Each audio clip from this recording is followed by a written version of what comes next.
प्रभुंकर महानामर धन्य हेउ कारण प्रभु आम प्रति अनेक दया अनुग्रह करी आज पुणे समय तांकरी पवित्र चरण तले बसी तांकर वाक्य ध्यान करने तांकर शुणापी आमको आज पुणे समय एक सुंदर समय आ सुजोग देइथिबा हेतु मु प्रथम पिता परमेश्वर पुत्र परमेश्वर पवित्र आत्मा परमेश्वर गौरव स्तुति वंदना करू करू आपण मानकु आमर कार्यक्रम को मु स्वागत जनाई नमस्कार ज्ञापन करे। प्रभुंकर प्रिय लोक माने आपण मानकर मन थिबो जे आमे गत किछि दिन तळे मंडलीर रैप्चर बा मंडलीर ऊर्ध्वगमन संपर्कीय एक वाक्य आमे ध्यान करथिले। ठीक सही प्रकार भाबरे आज आमर से पवित्र धर्मशास्त्र बाइबल रो एक विषय उपरे आमे आलोचना करबा को जिबा जहाँकि विश्वासी बा मंडली सहित ख्रीष्ट जीशुंकर वाग्दान बा विवाह। हाँ प्रभुंकर प्रिय लोक माने एई संपर्क रे आमे आलोचना करबा को जाई प्रथम रे आमे माने मने रखिबा एवं जानी रखिबा आवश्यक जे आमर पवित्र धर्मशास्त्र बाइबल गोटे एमितिका गोटे पुस्तक जहाँकि बाइबल रो प्रारंभ रु जो एक विवाह कार्य द्वारा आरंभ करा जाइथिबार आमे देखिबा पाउछु। जेतेबेले आमे आदि पुस्तक तार 2 अध्याय 21 पद ठारू 24 पद आमे पठन करू सेठी आदम व हवांकर विवाह संपर्क आमे देखिबा पाउछु। आउ से विवाह कार्य किए संपादन करिसंती ना आमर सृष्टिकर्ता स्वयं पिता परमेश्वर से विवाह कार्य संपादन करथिबार आमे देखिबा को पाओ। पुणी जेतेबेले आमे सेही आदि पुस्तक तार 24 अध्याय 63 पद रु 67 पद आमे पठन करू सेठी आओ इस्राएल जातिर आदि पिता द्वितीय आदि पिता अर्थात प्रथम आदि पिता होचंती अब्राहम तापर तांको पुत्र इसाकंकर आउ रिबिका इसाक व रिबिकांक मध्यरे विवाह कार्य संपर्क रे से अंश रे लेखा थिबार आमे देखा पाउछु। पुणी आउ नूतन नियम रे जेतेबेले प्रभु यीशु ख्रीष्ट तांकर सुसमाचार कार्य आरंभ कले तांकर सुसमाचार कार्यर प्रारंभ रु से एक विवाह कार्य रे योगदान करी सेठी गोटे आश्चर्य कार्य सहित तांकर सुसमाचार कार्य आरंभ करथिबार उल्लेख थिबार आमे देखा पाउछु। कारण से विवाह प्रोग्राम रे से जेतेबेले से विवाह कर्तांकर द्राक्ष रसर अभाव पड़िला सेतेबेले प्रभु यीशु ख्रीष्ट सामान्य पानी को द्राक्ष रस रे परिणत करी विवाह भोजर लोक माननकु आतिथ्य प्रदान करा जाइतिबा एवं से परितृप्त होइतिबा कथा आमे सिरि देखा पाउछु। जाकि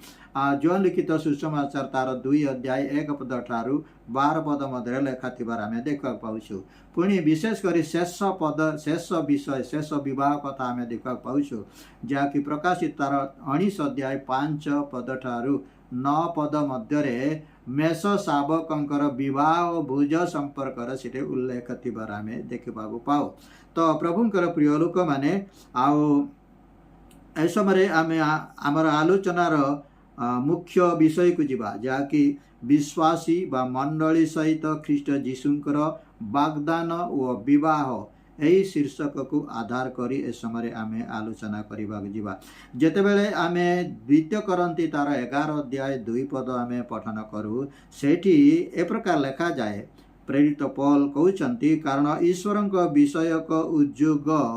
रे मु तुमानक निमंते उद्योगी जेणु मु तुमानकु सती कन्या सदृश एक स्वामी ठारे अर्थात ख्रीष्टंक ठारे समर्पण करिबा निमंते वाग्दान करिअछि। तो प्रभुंकर प्रिय लोक माने एठी पुणी आमे देखा पाउछु प्रेरित पौल करंतीय मंडलीर विश्वासी माननकु पुणी आज आमाननकु मध्य एक कथा कहंती जे आमाननकु से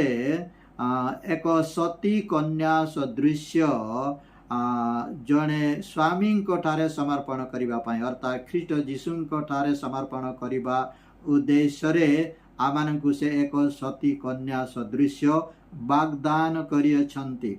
ବାଗଦାନ ମାନେ ଆଉ ପ୍ରଭୁ ଯୀଶୁ ଖ୍ରୀଷ୍ଟଙ୍କର ପରିତ୍ରାଣ କାର୍ଯ୍ୟ, ମୁକ୍ତିର କାର୍ଯ୍ୟ, ଉଦ୍ଧାରର କାର୍ଯ୍ୟ ଏବଂ ଆମମାନଙ୍କର ଅନନ୍ତ ଜୀବନର ଅଧିକାରୀ ଏବଂ ସ୍ୱର୍ଗ ରାଜ୍ୟର ପ୍ରଜା ହେବା ସହିତ ଅନନ୍ତ ଜୀବନର ଅଧିକାରୀ କରିବା ନିମନ୍ତେ ଆଉ ବାଇବଲରେ ଯେଉଁ ମାନେ ବାକ୍ୟ ଗୁଡ଼ିକ ରହିଛି ସେହି ବାକ୍ୟ ଗୁଡ଼ିକ ଦ୍ୱାରା ଆମମାନଙ୍କୁ ବାଗଦାନ କରାଯାଇଥିବା କଥା ପ୍ରେରିତ ପୌଲ ଏଠି କହୁଥିବାର ଆମେ ଦେଖିବାକୁ ପାଉ। ସେହି ସମାନ କଥା ଯେତେବେଳେ ଆମେ 2 କରନ୍ତି 4 ଅଧ୍ୟାୟ ଆଉ 14 ପଦରେ ଆମେ ଯେତେବେଳେ ପଠନ କରୁ ସେଠି ଲେଖାଯାଏ ଯେ ଯେପରି ଯାହା ଦ୍ୱାରା ଖ୍ରୀଷ୍ଟ ଯୀଶୁଙ୍କୁ ମୃତ୍ୟୁରୁ ଉତ୍ଥାପନ କରାଯାଇ ଅଛନ୍ତି, ଅର୍ଥାତ୍ ପ୍ରଭୁ ଯୀଶୁ ଖ୍ରୀଷ୍ଟଙ୍କୁ ମୃତ୍ୟୁରୁ ଉତ୍ଥାପନ କରାଯାଇଥିବା ସମାନ ଆମେ ଯଦି ଖ୍ରୀଷ୍ଟ ଯୀଶୁଙ୍କର ସୁସମାଚାର କାର୍ଯ୍ୟରେ ବିଶ୍ୱାସ କରିବା, ଭରସା ରଖିବା, ତାହେଲେ ଆମେ ମଧ୍ୟ ମୃତ୍ୟୁରୁ ପୁନରୁତ୍ଥିତ ହୋଇ ଖ୍ରୀଷ୍ଟ ଯୀଶୁଙ୍କ ସହିତ ସଂଯୁକ୍ତ ହୋଇ ଆଉ ପିତା ପରମେଶ୍ୱରଙ୍କ ନିମନ୍ତେ ଫଳ ଉତ୍ପନ୍ନ କରିବା ପାଇଁ ପରମେଶ୍ୱର ଆଉ ଆମମାନଙ୍କୁ ଆହ୍ୱାନ କରିଛନ୍ତି, ନିରୂପଣ କରିଛନ୍ତି ବୋଲି ସେ ଜାଗାରେ ଲେଖା ଥିବାର ଆମେ ଦେଖିବାକୁ ପାଉ। ତ ପ୍ରଭୁଙ୍କର ପ୍ରିୟ ଲୋକମାନେ, ଏଇ ଯେଉଁ ମଣ୍ଡଳୀକୁ ସତୀ କନ୍ୟା ବୋଲି ଯେଉଁ ଏଠି କୁହାଯାଏ, ଏଇଟା ମାନେ ଆକ୍ଷରିକ ନୁହଁ। ମଣ୍ଡଳୀକୁ ଗୋଟେ ସତୀ କନ୍ୟା ପରି ବୋଲି ଯେଉଁ ପ୍ରେରିତ ବୋଲି ଯେଉଁ କହୁଛନ୍ତି, ଏ ଯେଉଁ କନ୍ୟା ଶବ୍ଦର ଅର୍ଥଟା ଜଣେ ବ୍ୟକ୍ତିକୁ ବୁଝାଏ, ମାତ୍ର ଏ ଯେଉଁ ତୁମ୍ଭମାନଙ୍କୁ ସତୀ କନ୍ୟା ସଦୃଶ୍ୟ ଏଇ ଯେଉଁ ଶବ୍ଦଟା ଏକ ଆତ୍ମିକ ସମୂହକୁ ବୁଝାଏ, ଜଣେ ସିଙ୍ଗଲ ଜଣେ ବ୍ୟକ୍ତିକୁ ବୁଝାଏ ନାହିଁ, ମାତ୍ର ଏକ ଆତ୍ମିକ ସମୂହ ବା ମଣ୍ଡଳୀକୁ ବୁଝାଏ। ହଁ ପ୍ରଭୁଙ୍କର ପ୍ରିୟ ଲୋକମାନେ, ସତୀ କନ୍ୟା ସଦୃଶ୍ୟ ମଣ୍ଡଳୀକୁ ସେ ପ୍ରେରିତ ପୌଲ ପ୍ରଭୁ ଯୀଶୁ ଖ୍ରୀଷ୍ଟଙ୍କ ସହିତ ବିବାହ କରିବା ନିମନ୍ତେ ବାଗଦାନ କରିଥିବା କଥା ଆମେ ଦେଖିବାକୁ ପାଉ। ପୁଣି ଆମେ ଯେତେବେଳେ ରୋମୀ ତାର 7 ଅଧ୍ୟାୟ ତାର 7 ଅଧ୍ୟାୟରେ ଆମେ ଦେଖିବାକୁ ପାଉଛୁ କ'ଣ ଲେଖାଯାଏ, ଆମେ ଟିକେ ଦେଖିବା। 7 ଅଧ୍ୟାୟ ମୁଁ 2 ପଦଠୁ ପଠନ କରେ। ଲେଖାଯାଏ, ସ୍ୱାମୀ ଯେପର୍ଯ୍ୟନ୍ତ ଜୀବିତ ଥାଏ ସେ ପର୍ଯ୍ୟନ୍ତ ସ୍ତ୍ରୀ ସ୍ୱାମୀ ସହିତ ବ୍ୟବସ୍ଥା ଦ୍ୱାରା ଆବଦ୍ଧ ଥାଏ, କିନ୍ତୁ ସ୍ୱାମୀ ମରିଗଲେ ସ୍ତ୍ରୀ ସ୍ୱାମୀର ବ୍ୟବସ୍ଥାରୁ ମୁକ୍ତ ହୁଏ। ଅତଏବ ସ୍ୱାମୀ ବଞ୍ଚି ଥାଉ ଥାଉ ସ୍ତ୍ରୀ ଯଦି ଅନ୍ୟ ପୁରୁଷ ସହିତ ସଂଯୁକ୍ତ ହୁଏ, ତେବେ ତାକୁ ବ୍ୟଭିଚାରିଣୀ ବୋଲି କୁହାଯିବ। କିନ୍ତୁ ଯଦି ସ୍ୱାମୀ ମରିଯାଏ, ତେବେ ସ୍ତ୍ରୀ ବ୍ୟବସ୍ଥାରୁ ମୁକ୍ତ ହୁଏ। ଆଉ ଯଦି ସେ ଅନ୍ୟ ପୁରୁଷ ସହିତ ସଂଯୁକ୍ତ ହୁଏ, ତାହେଲେ ସେ ବ୍ୟଭିଚାରିଣୀ ହୁଏ ନାହିଁ। 4 ପଦ ଲେଖାଯାଏ, ଏଣୁ ହେ ମୋହର ଭାଇମାନେ, ଖ୍ରୀଷ୍ଟଙ୍କ ଶରୀର ଦ୍ୱାରା ତୁମ୍ଭେମାନେ ମଧ୍ୟ ବ୍ୟବସ୍ଥା ପ୍ରତି ମୃତ ହୋଇଅଛ, ଯେପରି ତୁମେମାନେ ଅନ୍ୟ ସହିତ ସଂଯୁକ୍ତ ହୁଅ। ଅର୍ଥାତ୍ ଆମ୍ଭେମାନେ ଈଶ୍ୱରଙ୍କ ନିମନ୍ତେ ଫଳ ଉତ୍ପନ୍ନ କରିବା ପାଇଁ ଯେ ମୃତ୍ୟୁରୁ ଉତ୍ଥାପିତ ହୋଇଅଛନ୍ତି ତାହାଙ୍କ ସହିତ ସଂଯୁକ୍ତ ହୁଅ। ଅର୍ଥାତ୍ ଏଠି ପ୍ରେରିତ ପୌଲ ଗୋଟେ ଜଣେ ବିଶ୍ୱାସୀ ବା ମଣ୍ଡଳୀ ସହିତ ପ୍ରଭୁ ଯୀଶୁ ଖ୍ରୀଷ୍ଟଙ୍କର କି ପ୍ରକାର ସମ୍ପର୍କ ହେବା ଆବଶ୍ୟକ ବା କି ପ୍ରକାର ସମ୍ପର୍କ ରହିଛି ସେ ବିଷୟରେ ସୂଚନା ଦେଇ ପ୍ରେରିତ ପୌଲ କହୁଛନ୍ତି। 2-3 ପଦରେ ସେ କହୁଛନ୍ତି, ଗୋଟେ ଜଣେ ପୁରୁଷ ସହିତ ଜଣେ ସ୍ତ୍ରୀର ବିବାହ ଦ୍ୱାରା ସେମାନଙ୍କର ବୈବାହିକ ଜୀବନର ସମୟ କାଳ ମଧ୍ୟରେ ଯଦି ସ୍ୱାମୀ ମରିଯାଏ, ତାହେଲେ ଆଉ ସେ ସ୍ୱାମୀ ସହିତ ବିବାହର ବନ୍ଧନରୁ ସେ ମୁକ୍ତ ହୁଏ। କାରଣ ସ୍ୱାମୀ ମରିଯାଇଥିବା ହେତୁ ସେ ସ୍ୱାମୀ ଏବଂ ସ୍ତ୍ରୀ ଭାବରେ ଯେଉଁ ବ୍ୟବସ୍ଥା ଦ୍ୱାରା ସେମାନେ ଆବଦ୍ଧ ହୋଇଥିଲେ, ସେ ବ୍ୟବସ୍ଥାରୁ ସେ ମୁକ୍ତ ହେବ। ଆଉ ତେଣୁକରି ସେ ଯେକୌଣସି ପୁରୁଷ ସହିତ ଯଦି ସେ ଚାହିଁବ, ସେ ଅନ୍ୟ କୌଣସି ପୁରୁଷ ସହିତ ବିବାହ କରିପାରିବ। किंतु स्वामी थाउ थाउ जदि से अन्य कौनसी पुरुष सहित संयुक्त हुए ताहले ताकू व्यभिचारिणी बोली कहुजिबो बोली एटी प्रेरित पॉल कहउचंती। आउ चारि पदरे आम पई अति गुरुत्वपूर्ण विषय जे लेखा जाए एणु हे मोहर भाई माने ख्रीष्टଙ୍କ शरीर द्वारा तुमे माने मध्य व्यवस्था प्रति मृत होइछ। ख्रीष्टଙ୍କ शरीर द्वारा आमे कौन हेचु व्यवस्था प्रति मृत होइछु। हेले ख्रीष्टଙ୍କର मृत्यु तो मृत से सीना मृत हेले आमे किमती व्यवस्था प्रति मृत होइछु ना एई अंश ए विषयटा आमे बुझिबा को हेले आमे गुटे अंश को आमे जीवा पड़िबो। सेई रोमी तार 6 अध्याय 5 पद में पठन करे लेखा जाए कारण जदि आमे में तांको मृत्युर सादृश्य मृत्यु भोग करी तांको सहित एकीभूत होइछु ताले निश्चय तांको पुनरुत्थानर सादृश्य मध्य उत्थापित हुई तांको सहित एकीभूत होइछु। ये होची शर्त अर्थात आमे विश्वासी होइतिबा हेतु ख्रीष्ट जीशुंकर माने मृत्यु एवं पुनरुत्थानर सादृश्य आमे जदि विश्वासी प्रभु जीशु ख्रीष्ट जदि आमे विश्वास करिछु ताले तांकर मृत्युर सादृश्य आमे मृत्यु भोग करिछु। केमती मृत्यु भोग करिछु ना शरीरर अभिलाष आमर शारीरिक अभिलाष गुड़िक ख्रीष्ट जीशुंक मृत्युर सादृश्य आमर शारीरिक अभिलाष मृत्यु होई अछि। आउ आमे तांकर पुनरुत्थान सादृश्य आमे पुनरुत्थित हेबार अर्थ कौन ना ख्रीष्ट जीशु जेपरी आउ पुनरुत्थित हुई ख्रीष्टंक निमंते बा ख्रीष्टंक उद्देश्य से सर्वदा अनंत काल पाई जीवित रहंती ठीक सही परी आमे जदि आमर शारीरिक स्वभाव अर्थात पाप प्रति जदि आमे मृत्यु भोग करियछु ताले ख्रीष्ट जीशुंकर पुनरुत्थानर सादृश्य मध्य आमे पुनरुत्थित होइछु। सही विषय इटी कहा जाए 7:4 पदरे जे ख्रीष्टंक शरीर द्वारा तुमे माने मध्य व्यवस्था प्रति मृत होइछ जेणु तुमे माने अन्य सहित संयुक्त हेबा का सहित आमे संयुक्त हेबार अछि आमे शारीरिक भाव रे शरीर अभिलाष गुड़िक ख्रीष्ट जीशुंकर मृत्युर सादृश्य मृत होइछि। आउ अपर पक्षरे ख्रीष्ट जीशुंकर पुनरुत्थान सादृश्य मध्य आमे पुनरुत्थानर जो नूतन स्वभाव द्वारा आमे आचरण करने द्वारा आमे ख्रीष्ट जीशुंक सहित आमे संयुक्त होइछु। आउ ए संयुक्त हेबा द्वारा आमे माने तार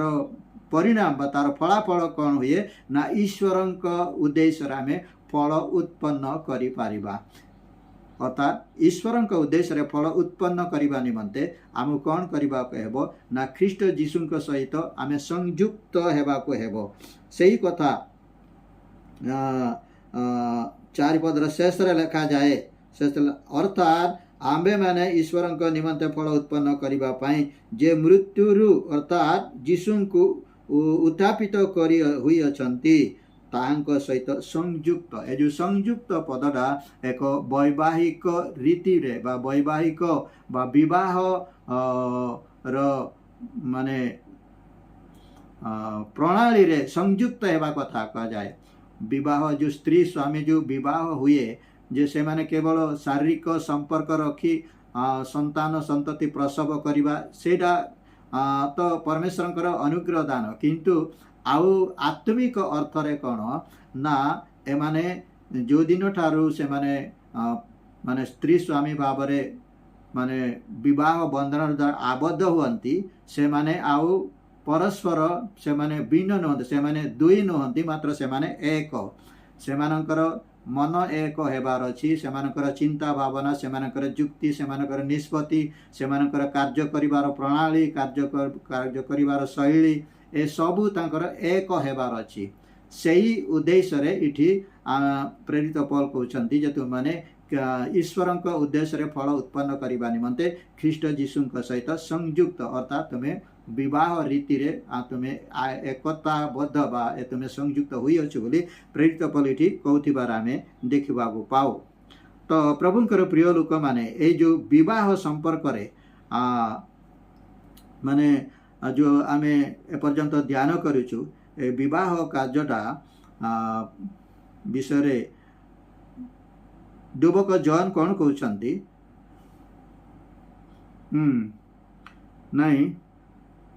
स्वयं प्रभु जीशु ख्रीस्ट कौन कहते आम देखा से जितेबाला आम माथ्यू तार 9 अध्याय 15 पद आम पठन करूँ सेठी से निजकू बर भाव उपस्थापन कर आम देखा पाचु 9 अध्याय 15 पद लिखा जाए जे जीशु से कहले बर जे पर्यंत बरजात्री मानक सहित थांती से पर्यंत से माने कि शोक करी पारंती। अर्थात एटी आमे कौन देखा पाउछु ना एटी प्रभु जीशु ख्रीष्ट दुईटा कथा कहउछंती बर आउ बरजात्री। बर ताले किए बर होचंती स्वयं प्रभु जीशु ख्रीष्ट आपणा विषय से कह आपणा विषय कहती जे बर जे पर्यंत बरजात्री मानक सहित थांती। बरजात्री अर्थात विश्वासी मानकु बरजात्री बा आउ कन्या भाव इटी से लक्ष्य कर कहूबार आम देखा पाऊ। सही समान कथा आम जिते बड़े मार्क तार 2 अध्याय 19 पद रु 20 पद पुणी लोक तार 5 अध्याय 34 पद 34 रु 35 पद आम पठन करूँ से कथा से उल्लेख थिबार आम देखा पाऊ। पुणी जिते बड़े आम एफिसी तार 5 अध्याय 23 पद आम पठन करूँ से पौल कहते ख्रीष्ट मंडलीर मस्तक स्वरूप बोली से उल्लेख कर आम देखा पाचु। जेपरिक स्वामी स्त्रीर मस्तक स्वरूप सेहीपरि ख्रीष्ट मंडलीर मस्तक भाव से उल्लेख कर आम देखा पाचु। अर्थात जेपरिक गोटे स्त्री स्वामीर जो प्रकार रिलेशन आओ माने परमेश्वर गौरव परमेश्वर महिमा एवं पवित्रता उद्देश्य गोटे जड़े स्वामी सहित स्त्रीर जो रिलेशन ठीक से हीपरि मंडली सहित ख्रीष्ट जीशुंकर रिलेशन थिबा कथा से अंश आम देखा पाचु। पुणी जिते प्रथम पीतर तार 1 अध्याय 19 पद आम पठन करूँ सेठी आम प्रभु जीशु ख्रीष्टंकर बहुमूल्य रक्त आम किणा जाइथिबा कथा अर्थात पापर बंधन रु पापर दासत्व मृत्युर कबल आम से अपना रक्त द्वारा आम मुक्त करथिबा कथा उद्धार करथिबा कथा प्रथम पीतर 1:19 पद लेखा थिबार आम देखा पाचु। पुणी जितेबाला आम माथ्यू तार 26 अध्याय 28 पुणी लोक अध्याय लोक तार 22 अध्याय 20 पद आम पठन करूँ सेठी प्रभु जीशु ख्रीष्ट माने अपना शिष्य मानक सहित शेष माने रात्रि भोजरे गोटे कथा से कहउछंती आम सेटा मु पठन करिबा माथ्यू तार 26 अध्याय 28 पद कारण जो नियमर रक्त अनेकंक निमंते पाप क्षमा उद्देश्य पातित हुई अछि ए मोर सही रक्त। एठी आमे देखा पाउछु मंडली को मंडली सहित एवं प्रभु जीशु ख्रीष्टंकर संपर्कटा को सुदृढ़ करने निमंते प्रभु जीशु ख्रीष्ट अपना बहुमूल्य पवित्र रक्त से नियमटा को स्थापित करुथिबा एवं सही स्थापित नियमर बड़ा व्यवस्था अंतर्भुक्त करबा पाई जो मानंकु से परित्राण करिसंती मुक्ति देइसंती उद्धार करिसंती से मानंकु से अपना रक्त द्वारा स्थापित नूतन नियमर अंश विशेष अंतर्भुक्त करथिबा कथा आमे देखा पाउछु। तो प्रभुंकर प्रिय लोक माने एही समय आमर आलोचनार द्वितीय बिंदु को आमे जिबा जाकि निमंत्रण प्राप्त लोक मानक संपर्क रे निमंत्रण प्राप्त लोक मानक संपर्क रे आमे देखिबा विशेष करी आमे गोटे गोटे अंश पठन करिबा माथ्यू तार 22 अध्याय 2 पद ठारू 14 पद मध्य केते कथा लिखा जाए 3 पद रे आमे देखा पाउछु जे ए जो माने प्रभु जीशु ख्रीष्टंकर दृष्टांत रे आमे देखा पाउछु जे सेठी जने राजांकर एक पुत्रंकर विवाह भोजरे योगदान करिबा निमंते राजा केते जनंकु से निमंत्रण देइथिबा कथा सेठी दृष्टांत माध्यम रे प्रभु जीशु ख्रीष्ट प्रकाश करथिबार आमे देखा पाउछु। से अनुसार 3 पद रे आमे देखा पाउछु जे जेतेबेले विवाह भोज संपूर्ण माने प्रस्तुत हो जाइतिला भोजन करबा पई सबु प्रस्तुत हो जाइतिला सेतिपई राजा कौन करुचंती तांकर माने दास मानक मध्यरु केते जनकु से निमंत्रित लोक मानकु डाकिबा पई जेतेबेले पठाउचंती सेथि मध्यरु 3 पदरा में देखा पाउछु केतेक लोक कौन कहउचंती ना से राजांकर पुत्रंकर विवाह भोजरे अंश ग्रहण करबा पई अनिच्छा प्रकाश करिथिबा कथा 3 पद लेखा जाउची माथ्यू तार 22 रो 3 पदरे पुनी 5 पदरे आमे जेतेबेले आमे पठन करू सेठी केतेक लोक निमंत्रणटा को लघु ज्ञान करिथिबा पुनी आउ से माने अपना अपना खेत को पुणी अपना अपना अपना व्यवसाय वाणिज्य रे चली जाइतिबा कथा बा चली जाइतिबा कथा श्री लेखा थिबार आमे देखा पाउछु अर्थात एठी आमे देखा पाउछु जे निमंत्रित लोक माने की प्रकार भावरे अयोग्य भावरे एवं कामख्याल भावरे निज निज माने आचरण बा स्वभाव राजांक निकट प्रदर्शन करुचंती तार सूचना एठी आमे देखा पाउछु पुणी जितेबाला आम 6 पद आम पठन करूँ सेठी लेखा जाए जे यही जो केतेक लोक कौन कले ना राजांकर दास माने जितेबाला निमंत्रित लोक मानक डाकिबा जाइतिले सेमानक मध्यरु केते जनकु एई जो निमंत्रित लोक माने कौन कले ना राजांकर दास मानक निर्यातना एवं सेमानकु बद्ध करथिबा कथा सेठी लेखा थिबार आमे देख पाउछु पुणी आमे जितेबाला 9 आउ 10 पद रे आमे देखिबाकू पाऊ आम जो पठन करूँ सेठी लेखा जाए जे निमंत्रित लोक माने अयोग्य होइथिबारु राजा कौन करुचंती ना राजदांडर छके छके जेते सबु जुरी जुरी लोक माने अछंती सेमानंकु डाकी आनिकरी से विवाह भोजर गृह रे जेपरि लोक मानक द्वारा पूर्ण हेबो एवं लोक माने आनंद रे भोजन करिवे एथिपई राजांकर राजा तांकर दास मानकु राजदांड को पठाई से स्थान में बसथिबा लोक मानकु डाकिबा उद्देश्य से मानकु प्रेरण करथिबा कथा आउ ए 9 आउ 10 पद लेखा थिबार आमे देखिबा पाउछु पुणी जेतेबेला आमे 11 पद रु 13 पद आमे देखा पाउछु सेठी ए जो अभ्यागत लोक माने विवाह भोजरे विवाह गृह रे विवाह भोजन करिबा विवाह भोजन करिबा जेतेबेले लोक माने बसिचंती सेमानंकु देखिबा पई राजा जाउचंती आउ जाउथिबा समय से देखुचंती जे जने व्यक्ति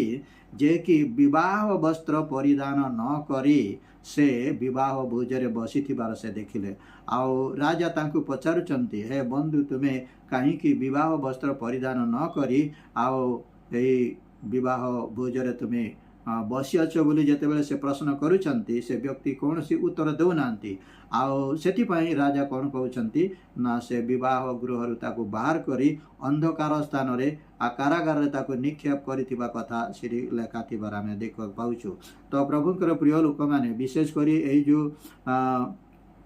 माने माथ्यू 22 अध्याय 2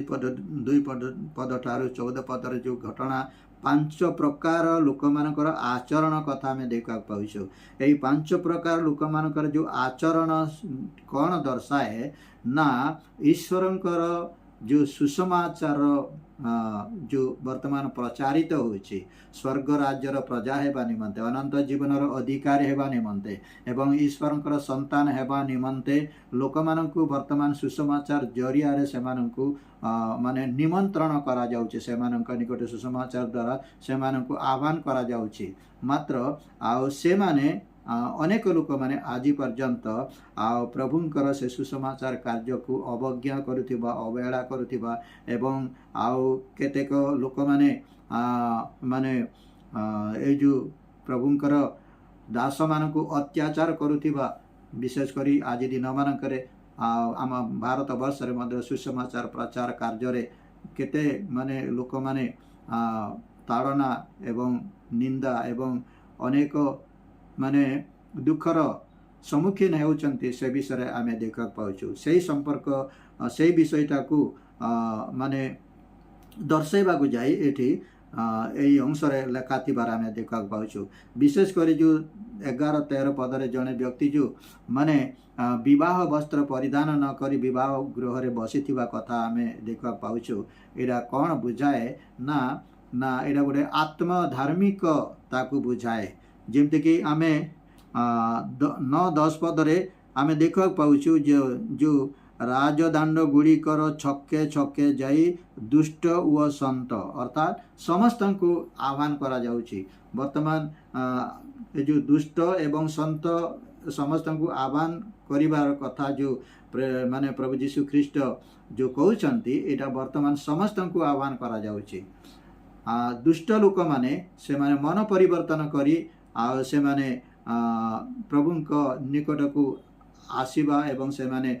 परित्राण पाइबा एवं अनंत जीवनर अधिकारी हेबार गोटे माने वास्तव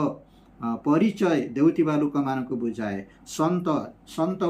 बोली कहले जो माने कि निजे निजे धार्मिक आत्मधार्मिक लोक माने से आत्मधार्मिक लोक मानक मध्यरु ए जो 11 पद रु 13 पद रे जो विवाह वस्त्र परिधान न करी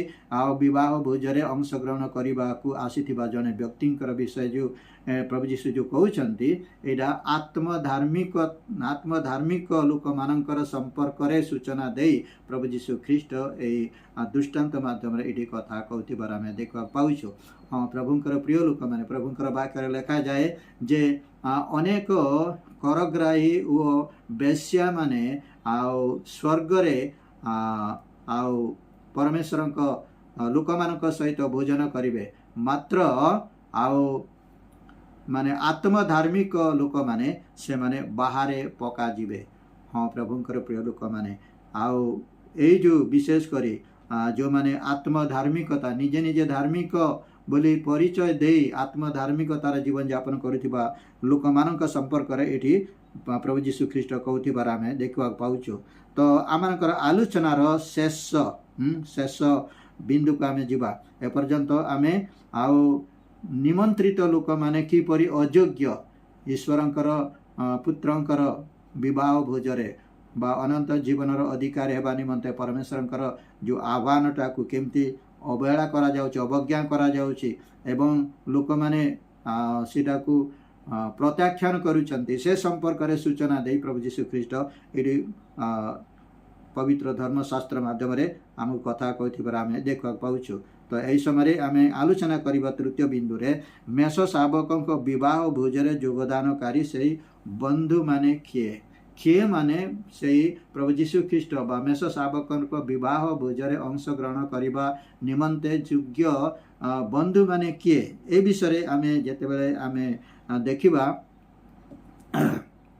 प्रथम रे आमे जेतेबेले जोहान लिखित सुसमाचार तार 15 अध्याय 15 पद आमे पढ़ू सेठी प्रभु यीशु ख्रीष्ट निजे कहउछंती मो तुम मानकु आउ दास बोली कहू नाही मात्र बंधु बोली कही अछि। प्रभु यीशु ख्रीष्ट प्रथम करी इटी आउ तांकर बंधु किए से विषय इटी प्रकाश करुछंती। तांकर बंधु अर्थात प्रभु यीशु ख्रीष्ट जेतेबेले आउ विवाह भोजरे महा आनंद उल्लासर सहित स्वर्ग रे से आनंद उल्लासर सहित आपण दास मानक सहित से भोजरे आनंद उल्लास करिवे सही समय रे जो के माने से बंधु माने किए बोली जदि आमे प्रश्न करिबा ताहले से बंधु मानक मध्यरु प्रथम भाव रे आमे देखा पाउछु जे प्रभु यीशु ख्रीष्ट तांकर 12 शिष्य मानकु एवं 70 जन होई पारे 70 जन शिष्य मानकु पुनी अन्य मानकु मध्य बंधु भाव रे एटी उल्लेख करथिबार आमे देखा पाउछु। सही समान कथा जदि आमे रोमी तार 8 अध्याय 17 पद आमे पठन करू सेठी लेखा जाए जदि आमे ख्रीष्ट यीशुंक उद्देश्य रे बा ख्रीष्ट यीशुंक निमंत जदि आमे क्लेश भोग करू ताहले आमे ईश्वरंकर उत्तराधिकारी एवं प्रभु यीशु ख्रीष्टंकर सह उत्तराधिकारी आमे हेबा बोले सेठी रोमी पुस्तक रे प्रेरित पौल कहथिबार आमे देखा पाउछु। पुनी जेतेबेले आमे जोहन तार 3 अध्याय 29 पद आमे पढ़ू सेठी डुबक जोहन प्रभु यीशु ख्रीष्टंको जने बर एवं से निजको बर पक्षरे निमंत्रित बंधु भावरे निजे परिचय देउथिबार कथा आमे देखा पाउछु। सेही वाक्य सहित परम गीत 5 अध्याय 1 पद रे मध्य संपर्क थिबार आमे देखा पाउछु। ये होछि द्वितीय कथा तृतीय रे जेतेबेले आमे एब्री तार 12 अध्याय 23-24 पद आमे पठन करू सेठी एई जो प्रभु जीशुंकर बा मेष शावकंकर विवाह भोजरे अंशग्रहण करने निमंते से जो निमंत्रित लोक मानक संपर्क एवरी तार 12 अध्याय 22-23 पद लिखा जाए किंतु तुम्बे माने सियोन पर्वत व जीवंत ईश्वर नगर अर्थात स्वर्गीय जेरूशलेम असंख्य दूत बाहिनी महोत्सव 23 पदरे स्वर्गरे लिखित प्रथम जात मानकर मंडली यही कथा विशेषकर आम मन रखा स्वर्गरे लिखित प्रथम जात मानकर मंडली समस्त विचारकर्ता ईश्वर सिद्धि प्राप्त धार्मिक मानक आत्मागण नूतन नियमर मध्यस्थ जीशु पुणी जो सेचनर रक्त हेबलंक रक्त अपेक्षा उत्कृष्टतर वाक्य कहे तांको निकटकू अर्थात यही समस्त लोक माने होउचंती मेष शावक विवाह भोजरे अंश ग्रहण करने बा निमंत्रित लोक माने योग्य निमंत्रण प्राप्त हुई योग्यता पाई लोक मान कथा 23 पदरे लेखा अछि प्रथम स्वर्गरे लिखित प्रथम जात मानकर मंडली पुणी लेखा जाए सिद्धि प्राप्त धार्मिक मानक आत्मागण ये समस्ते प्रभु जीशु बा मेष शावकंकर विवाह भोजरे अंश ग्रहण करने निमंते आहूत लोक माने बा योग्य लोक माने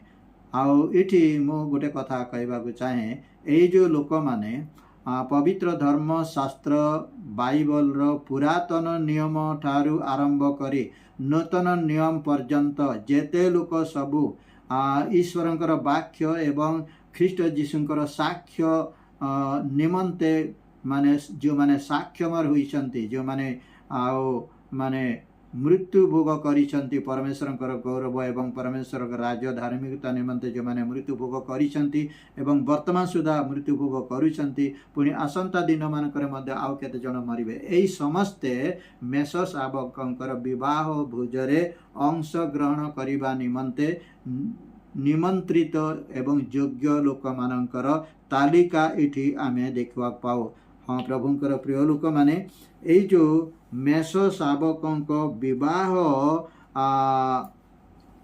भोज संपर्क रे आमे जेतेबेले प्रकाशित तार 19 अध्याय 7 पद ठारू मु तळगु टिके पढ़े लेखा जाए आस आंबे माने आनंद उल्लास करू एवं ताहांकु गौरव प्रदान करू कारण मेष शावकंक विवाहर समय उपस्थित आउ ताहांक कन्या आपना को सज्जित करी अछि इठी आमे देखा पाउछु माने साधु जॉन पात्म दीपरे थाई प्रभु जीशु ख्रीष्टंक द्वारा प्रदर्शित दर्शन माध्यम रे से कहउचंती से लेखा जाए कारण मेष शावकंक विवाहर समय उपस्थित व तांको कन्या आपना को सज्जित करी अछंती तेबे आमे एपर्यंत आउ माने प्रत्येक विश्वासी को एवं मंडली को एक सती कन्या सदृश्य प्रथम रे वाग्दान करा जाइतिबा कथा आमे सुनिले पुणी आउ रोमी तार 7 अध्याय 2 पद ठारू तळको आमे जो पठन कले से अनुसार प्रत्येक विश्वासी बा मंडली सहित प्रभु जीशु ख्रीष्टंकर विवाह कार्य संपन्न होइतिबा कथा आमे देखा पाउछु किंतु एइठी आउ ए जो प्रकाशित 19 अध्याय 7 पद रे कारण मेष शावकंक विवाहर समय उपस्थित तेबे ए विवाहटा का सहित विवाह करिवे आमे तो एपर्यंत माने प्रत्येक विश्वासी सहित एवं मंडली सहित प्रथम वाग्दान एवं विवाह कार्य तो आमे देखिले तेबे एठारे जो विवाह कथा कहा जाए एटा का सहित विवाह करिवे एटा विश्वासी मानक सहित विवाह करिवे ना मंडली सहित विवाह करिवे। हाँ प्रभुंकर प्रिय लोक माने ये होछि आम पई बड़ प्रश्न ଆଉ ଏଇ ପ୍ରଶ୍ନର ଉତ୍ତର ଆମେ ବର୍ତ୍ତମାନ ଦେଖିବାର ଅଛି। କିନ୍ତୁ ତା ପୂର୍ବରୁ ଆଉ ଗୋଟେ ଅଂଶ ମଧ୍ୟ ମୁଁ ପଠନ କରେ। ଆଉ ତଳକୁ ଲେଖାଯାଏ, ତାହାକୁ ଶୁଭ୍ର ଓ ପରିଷ୍କୃତ ସୂକ୍ଷ୍ମ ବସ୍ତ୍ର ପରିଧାନ କରିବା ନିମନ୍ତେ ଦିଆଗଲା। ସେହି ସୂକ୍ଷ୍ମ ବସ୍ତ୍ର ସାଧୁମାନଙ୍କର ଧର୍ମକର୍ମ। 9 ପଦ ଲେଖାଯାଏ, ସେତେବେଳେ ସେ ମୋତେ କହିଲେ, ଲେଖ, ଯେଉଁମାନେ ମେଷ ଶାବକଙ୍କ ବିବାହ ଭୋଜକୁ ନିମନ୍ତ୍ରିତ ସେମାନେ ଧନ୍ୟ। 7 ପଦରେ ମେଷ ଶାବକଙ୍କ ବିବାହ କଥା ଲେଖାଗଲା ବେଳେ 9 ପଦରେ ଲେଖାଯାଏ ମେଷ ଶାବକଙ୍କ ବିବାହ ଭୋଜକୁ ନିମନ୍ତ୍ରିତ ଲୋକମାନଙ୍କ କଥା ଲେଖାଯାଏ। ତେବେ ଆମର ପ୍ରଶ୍ନ ଯେ ଏଇଠି ଯେଉଁ ମେଷ ଶାବକଙ୍କ ସହିତ ଏକ କନ୍ୟାର ବିବାହ କଥା ଯେଉଁ ଲେଖାଯାଏ, ଏହି ବିବାହ ମେଷ ଶାବକଙ୍କ ସହିତ ବିବାହ ହେବାକୁ ଥିବା ଏ କନ୍ୟାଟା କିଏ? ଆମେ ପ୍ରଥମରେ ଏଇଟା ଜାଣିବା ଆବଶ୍ୟକ। ତ ଆମେ ସେଟା ଜାଣିବା ନିମନ୍ତେ ଆମେ ପ୍ରକାଶିତ 21 ଅଧ୍ୟାୟ 2 ପଦ ମୁଁ ପଠନ କରେ। ଏଟା ଲେଖାଯାଏ, ପୁଣି ମୁଁ ପବିତ୍ର ନଗରୀ ଅର୍ଥାତ୍ ନୂତନ ଜେରୁସାଲେମକୁ ବର ନିମନ୍ତେ ସଜ୍ଜିତା କନ୍ୟାର ସଦୃଶ୍ୟ ପ୍ରସ୍ତୁତା ହୋଇ ସ୍ୱର୍ଗରୁ ଈଶ୍ୱରଙ୍କ ନିକଟରୁ ଅବତରଣ କରିବାର ଦେଖିଲି। ଏଇଠି ଗୋଟେ କନ୍ୟା କଥା ଆମେ ଦେଖିବାକୁ ପାଉଛୁ। ଆମେ ଦେଖିଲେ 2 କରନ୍ତି ତାର 11 ଅଧ୍ୟାୟ 2 ପଦରେ ପ୍ରେରିତ ପୌଲ ବିଶ୍ୱାସୀମାନଙ୍କୁ ବା ମଣ୍ଡଳୀକୁ ଏକ ସତୀ କନ୍ୟା ସଦୃଶ୍ୟ ଏକ ବର ଅର୍ଥାତ୍ ଖ୍ରୀଷ୍ଟଙ୍କ ସହିତ ବିବାହ କରିବା ନିମନ୍ତେ ବାଗଦାନ କରାଯାଇଥିବା କଥା ସେଠି ଲେଖାଯାଏ। କିନ୍ତୁ ପ୍ରକାଶିତ 21 ଅଧ୍ୟାୟ 2 ପଦରେ ଆମେ ଦେଖିବାକୁ ପାଉଛୁ ଯେ ପବିତ୍ର ନଗରୀ ଅର୍ଥାତ୍ ନୂତନ ଜେରୁସାଲେମକୁ ବର ନିମନ୍ତେ ସଜ୍ଜିତା କନ୍ୟା ସଦୃଶ୍ୟ ପ୍ରସ୍ତୁତା ହୋଇ ସ୍ୱର୍ଗରୁ ଈଶ୍ୱରଙ୍କ ନିକଟରୁ ଅବତରଣ କରିଥିବା କଥା ଆମେ ଦେଖିବାକୁ ପାଉଛୁ। ଅର୍ଥାତ୍ ଏଇଟା ହେଲା ଉଭୟ ପିତା ପରମେଶ୍ୱର ଆଉ ପୁତ୍ର ପରମେଶ୍ୱର, ଯାହାକି ମେଷ ଶାବକ ବୋଲି ଆମେ ଏପର୍ଯ୍ୟନ୍ତ ପଢ଼ୁଛୁ, ସେ ଏବଂ ଆଉ ପୁରାତନ ନିୟମ ଠାରୁ ଆରମ୍ଭ କରି ନୂତନ ନିୟମ ପର୍ଯ୍ୟନ୍ତ ଯେତେ ସବୁ ସାଧୁ ଲୋକମାନେ ସାକ୍ଷର ହୋଇଛନ୍ତି ଈଶ୍ୱରଙ୍କର ବାକ୍ୟ ଏବଂ ଖ୍ରୀଷ୍ଟଙ୍କର ସାକ୍ଷ୍ୟ ହେବା ସକାଶେ ମୃତ୍ୟୁବରଣ କରିଛନ୍ତି, ଯେଉଁମାନଙ୍କର ମସ୍ତକ ଛେଦନ କରାଯାଇଛି, ଯେଉଁମାନଙ୍କୁ ଗରମ ତେଲରେ, ଯେଉଁମାନଙ୍କୁ ଅଗ୍ନିରେ ଦଗ୍ଧ କରାଯାଇଛନ୍ତି, ଯେଉଁମାନଙ୍କୁ କି ଆଉ ସିଂହ ପରି ହିଂସ୍ର ପଶୁମାନଙ୍କ ନିକଟରେ ସେମାନଙ୍କୁ ପକାଯାଇ ସେମାନଙ୍କ ଶରୀର ବିଦୀର୍ଣ୍ଣ ହୋଇଯାଇଥିଲା, ସେହିପରି ସାକ୍ଷମର ଲୋକମାନଙ୍କର ବାସସ୍ଥାନ ହେବା ନିମନ୍ତେ ପରମେଶ୍ୱରଙ୍କ ଠାରୁ ସ୍ୱର୍ଗରୁ କ'ଣ ଅବତରଣ କରୁଛି ନା ନୂତନ ଜେରୁସାଲେମ, ପବିତ୍ର ନଗରୀ ଅର୍ଥାତ୍ ନୂତନ ଜେରୁସାଲେମକୁ ବର ନିମନ୍ତେ ସଜ୍ଜିତା। ଏ ବର କିଏ? ବର ହେଉଛନ୍ତି ସ୍ୱୟଂ ପ୍ରଭୁ ଯୀଶୁ ଖ୍ରୀଷ୍ଟ। ଆଉ କନ୍ୟା କିଏ? ନା ପବିତ୍ର ନଗରୀ ବା ନୂତନ ଜେରୁସାଲେମ। ଆଉ ଏଇଟା ହେଲା ଉଭୟ ପିତା ପରମେଶ୍ୱର ପୁତ୍ର ପରମେଶ୍ୱରଙ୍କର ଆଉ ପୃଥିବୀରେ ନୂତନ ଆକାଶମଣ୍ଡଳ ନୂତନ ପୃଥିବୀରେ ସ୍ଥାପିତ ହେବାକୁ ଥିବା ଏକ ରାଜଧାନୀ, ଯେଉଁଠାରେ କି ଆଉ ପିତା ପରମେଶ୍ୱର ପୁତ୍ର ପରମେଶ୍ୱର ଏବଂ ବିଶ୍ୱାସୀମାନେ ଧାର୍ମିକ ଲୋକମାନେ ଅନନ୍ତ କାଳ ପର୍ଯ୍ୟନ୍ତ ନିବାସ କରିବେ। ସେହି ନଗରୀ ବା ପବିତ୍ର ନଗରୀ ସହିତ ପ୍ରଭୁ ଯୀଶୁ ଖ୍ରୀଷ୍ଟଙ୍କର ବିବାହ କେମିତି ବିବାହ ହେବ? ଯେପରିକି ଆଉ ବିଶ୍ୱାସୀ ଆଉ